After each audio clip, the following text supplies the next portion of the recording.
आदाब। अगर आप कारीगरी के कद्रदान हैं तो हमारे पास एक बहुत ही माहिर कारीगर है चटापटी की, अस्मा आपा।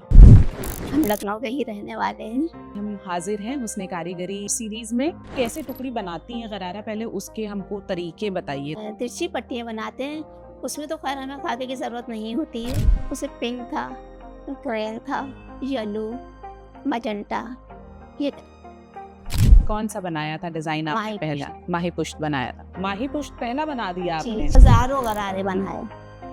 जिनके लिए आप गरारे बनाती थी उन शादियों में तो कभी नहीं गई होंगी। ज़्यादातर वो बाहर के लोग होते थे। गुस्सा तो आती है। तो इन्होंने खुद भी कहा कि इन्होंने खुद से सीखा है। ऐसा तो कोई मेरी नज़र में आया नहीं जो नाराज़ होकर हमसे गया हो। ये बहुत अच्छी बात है। आपकी शादी में आपने टुकड़ी का गरारा पहना? अगर मान लीजिए आपके शौक होते, हाँ, तो क्या होते? हमें खाने का तो ज़्यादा शौक नहीं है, पहनने का शौक है। हम कहीं जाएं, अभी एक सूट पहना है तो कहीं दूसरी जगह जाएं तो वो सूट पहन कर ना जाए। और सिलाई का तो हमें बहुत शौक, घूमने का शौक नहीं है। किस उम्र में शादी हुई थी आपकी? हाँ, हाई स्कूल रिजल्ट भी नहीं आया था, रिजल्ट ससुराल में आया। आपके क्या शौक थे? आपको क्या पसंद था करना? शादी के 3 साल के बाद हस्बैंड का ना होना, क्या शौक होना, बस मेरा यही एक शौक था, मेरी बेटी पढ़ लिख जाए और उसको अच्छे से अच्छा पढ़ाए, अच्छे से अच्छा उसको खिलाए पहनाए। अगर हम मानो अपना 100 रुपये का उसका करना है तो अपना ना करके उसको 200 का कर दें और उसको ये बिल्कुल एहसास ना होने दें कि फला के फादर हैं मेरे, नहीं वो है। कितने सालों से ये काम कर रही हैं टुकड़ी का? 25 साल हो गए उन्हें करते करते। कैसे आप टुकड़ी में गई? सिलाई करते करते टुकड़ी तक पहुंच कैसे बनी आपके? यहाँ पे जो शाहीन आपा है, इनके यहाँ हम सिर्फ तुरपाई करने आए थे। फिर उन्होंने जो है कहीं से वो गरारे लेकर आई, पुराने बहुत ज़माने के गरारे, जैसे कि माही पुष्ट है, तो वो लेकर आई और हमसे कहा इसको जैसे भी है तुमको इसको बनाना है। हमने उसको देखा, देखकर कोशिश करी इसको बनाने की। कौन सा बनाया था डिजाइन आपने माही पहला? माही पुष्ट बनाया था। माही पुष्ट पहला बना दिया आपने। कौन कौन से अब तक बना चुकी हैं?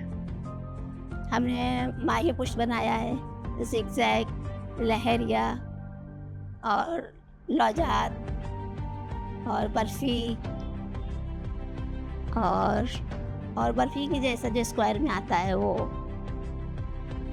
और भी बहुत से डिज़ाइन बनाए हैं। जो भी मतलब कस्टमर बोलते थे हमको ये डिज़ाइन चाहिए, हम उसकी कोशिश करते थे उसको बनाने की। कैसे टुकड़ी बनाती हैं गरारा, पहले उसके हमको तरीके बताइए। पहले काका बनवाया जाता है, फिर उसको पिनअप करा जाता है, फिर उसे नील वगैरह से छपाई, सफ़ेदे से उसे छपाई करी जाती है।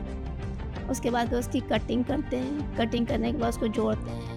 जोड़ने जो भी चाहिए, शलवार चाहिए या गरारा चाहिए या कुशन चाहिए, जो भी चाहिए उसके हिसाब से उसको जो है जोड़ते हैं। जोड़ने के बाद फिर उसको जो है सिलाया जाता है। फिर आरी दरदोसी का काम जिस हिसाब से कस्टमर को चाहिए हो, हल्का भारी, तो उस पर काम करा जाता है, फिर उसको स्टिच करना।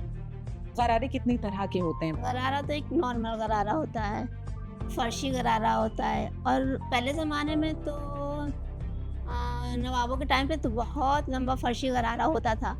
खैर अब तो इतना नहीं चलता है, अब एक उससे कम घेर कर दिया जाता है, उसे रामपुरी गरारा बोलते हैं। अगर हम एक नॉर्मल गरारे की बात करें और हम माही पुष्ट के डिज़ाइन की बात करें तो आप सारे स्टेप्स को उसमें जोड़ करके बताइए कि कितना वक्त लगता है।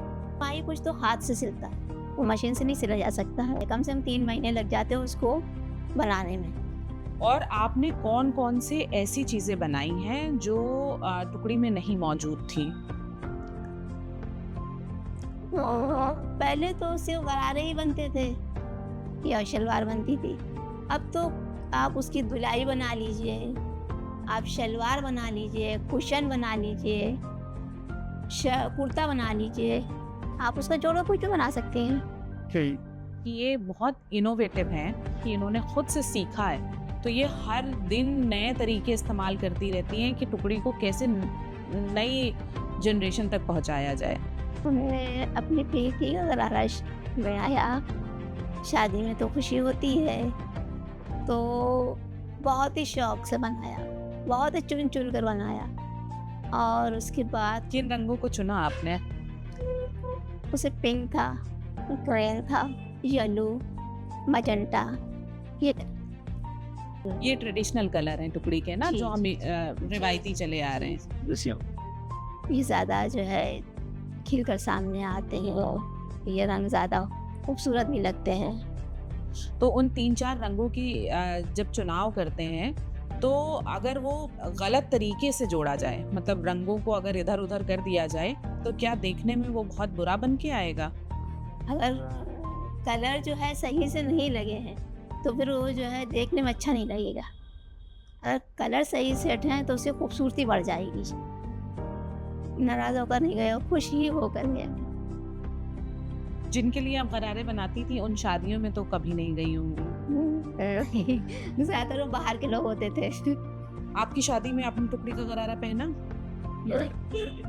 तो यानी उस वक़्त टुकड़ी इतना नहीं थी, वो चली गई थी नहीं। फैशन से। उस टाइम टुकड़ी का इतना नहीं था। उस टाइम जो है ये बनारसी ज़्यादा चलता था। मतलब जब आपने काम करना शुरू किया था, उस टाइम पर क्या ज़्यादा ऑर्डर्स होते थे या कम होते थे? नहीं, अब ज़्यादा।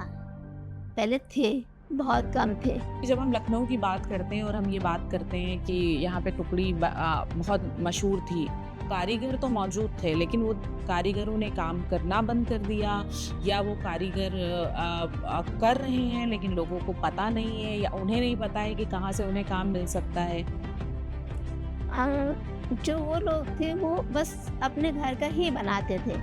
तो ये कभी कोशिश नहीं करी कि हम बाहर निकले, लोगों को बताएं या अपना हुनर दिखाएं लोगों को। ये कभी उन लोगों ने कोशिश नहीं करी। बस हाँ, उन्हें हुनर आता है, तो अपने घर का ही बन।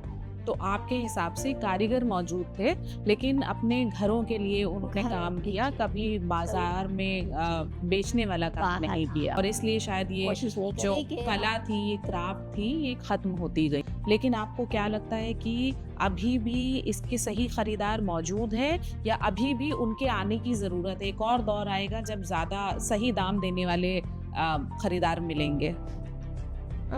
ये तो शौक पे होता है और पैसे पे होता है।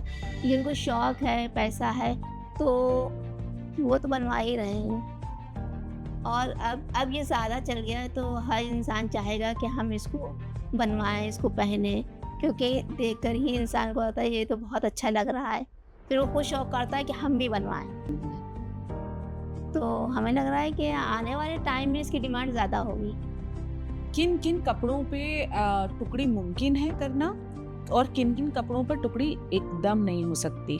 जैसे कि सिल्क पे टुकड़ी अच्छी बनती है, थोड़ा थिक कपड़ा हो, मतलब जैसे सैटन है, तो पत्ती वाली सैटन जो आती है उसमें मुमकिन नहीं है, क्योंकि उसमें सफाई नहीं आएगी। अगर आप छपाई करेंगी, काटेंगी, तो कपड़ा इधर उधर भागता है, वो सही से छपाई पर भी नहीं कटेगा वो। और यानी कि कहने मतलब ये फिसलने वाले जितने कपड़े हैं, पतले और फिसलने वाले, उनमें मुश्किल है बनाने, सफाई नहीं आएगी। जब एक चीज़ बनाते रहो नहीं बन रही है, गुस्सा तो आती है, बहुत गुस्सा आती है। फिर उसको हटा कर रख दो, फिर थोड़ा वो ठंडा हो जाता है, फिर सोचे ला कोशिश करें, पर वो ऐसा कपड़ा होता है वो सफाई नहीं आती, बनती नहीं है। पर कस्टमर कहता है नहीं, हमें यही कपड़ा पसंद है। उसमें जब सफाई नहीं आएगी तो उसमें पसंद नहीं आएगा। टुकड़ी करने में क्या क्या मुश्किलात आती हैं सबसे ज़्यादा? सबसे ज़्यादा तो अगर कपड़ा अच्छा है, मतलब थिक कपड़ा है, बहुत भागने वाला नहीं है कपड़ा, तब तो इतनी मुश्किल नहीं आती। उसको आप अच्छे से छपाई कर लीजिए, और कैंची भी अच्छी तेज़ होनी चाहिए उसे कटिंग के लिए। अगर कपड़ा नहीं सही है तो उसको छपाई में भी मुश्किल आएगी, काटने में मुश्किल आएगी, और सिलने में भी मुश्किल आएगी, और मशीन से तो बहुत ही ज़्यादा मुश्किल आएगी। और क्या मुश्किलें आती हैं जोड़ने के अलावा? और तो मुश्किल नहीं आती, बस खाका सही बना होना चाहिए। अगर वो छोटा बड़ा होगा तो भी अच्छा नहीं बनेगा। अच्छा, खाका होना भी बहुत अहम। बहुत ज़रूरी है। अगर खाका सही नहीं होगा तो पीस भी सही नहीं आएगा, वो बैठेगा ही नहीं। अच्छी चीज़ें ये हैं कि अगर मशीन से सिलना है तो जल्दी बन जाएगा, और हाथ से भी ये होगा कि आराम से वो सेट बैठता चला जाएगा। क्या कभी आपने अपने लिए अपना बनाया हुआ टुकड़ी का गरारा या टुकड़ी की शलवार पहनी है? बस कुछ सिचुएशन ऐसी थी कि सब चटक-मटक मुझे पसंद नहीं था, तो हमने अपने लिए नहीं, अपनी बेटे के लिए ज़रूर बनाया। कौन से पैटर्न हैं जिन्हें मशीन से किया जा सकता है और कौन से पैटर्न हैं जिन्हें हाथ से सिर्फ किया जा सकता है? जैसे कि लौज़ात है, माही पुश्त है, ये बिल्कुल मशीन से नहीं हो सकते। ऐसे पीस हैं जिनमें मोड़ ज़्यादा है, वो मशीन से नहीं हो सकते, या नोक ज़्यादा है तो वो मशीन से नहीं हो सकते। जिसमें थोड़ा गैप है, थोड़ा मशीन चल सकती है, जैसे बर्फ़ी है, ये आराम से जुड़ जाएगी। जैसे कि लहरिया है, ज़िगज़ैग है, ये जुड़ जाएगा। हम किसी के बोझ ना बन सके, भाई के बोझ बने हुए हैं, बाप के बोझ बने हुए हैं। हम खुद अपना कमाएं और अपना खर्च करें, और आज भी हमारी यही सोच है। हाँ, हाई स्कूल रिजल्ट भी नहीं आया था, शादी तय हो गई थी, फिर रिजल्ट ससुराल में आ गया। फिर उसके बाद आपने पढ़ाई मुकम्मल की? उसके बाद फिर हमने इंटर करा, और फिर ये सेकंड ईयर करा, थर्ड ईयर नहीं करा। क्योंकि आप बहुत स्ट्रांग हैं, आपने कम उम्र में एक बच्चा अकेले पालना शुरू किया और आप अभी भी चाहती हैं कि आप किसी के ऊपर डिपेंडेंट ना रहें, तो आप और लड़कियों को क्या राय देना चाहेंगी? मेरी राय तो ये है, कभी वो किसी के भरोसे ना रहें, अपने भरोसे रहें, अपने पैरों पे खड़े रहें। लड़कियों को तो ज़रूर अपने पैरों पे खड़ा होना चाहिए। खाना पकाने का शौक है इसमें आपको?